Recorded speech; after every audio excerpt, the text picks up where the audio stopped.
Hello, this is Mr. Hassel again. Today we're on Unit 7, Lesson number 30. Today we're going to talk about some flat key signatures.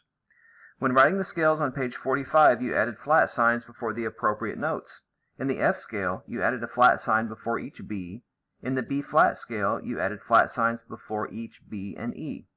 Just like sharp signs, you can place all of the flats used in the scale or piece in the key signature. It indicates the notes that will be flatted each time they appear for the entire piece. In this case, any B will always be played flat unless there is a natural sign before the B. Flats written in the key signature always appear in a specific order. Here are the flat key signatures of the scales you know. One flat is the key of F. Here it's on B flat and the bass and treble. And two flats is the key of B flat and E flat. If you remember the saying for the order of flats, it spells the word bead, and then think greatest common factor, B-E-A-D, G, C, F, are the order that flats have to appear. Number 1, write the order of the first two flats in a key signature. They are B flat and E flat.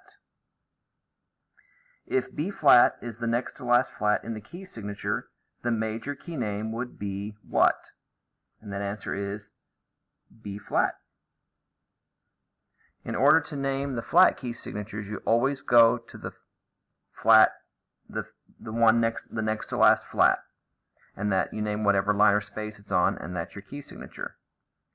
Number 13, name the following major key signatures. So here is the next to last flat, and that is the key of B flat. One flat is the key of F in the bass, or in the treble, it doesn't matter, the clef. And then two flats again is the key of B flat, just like it was in the treble clef.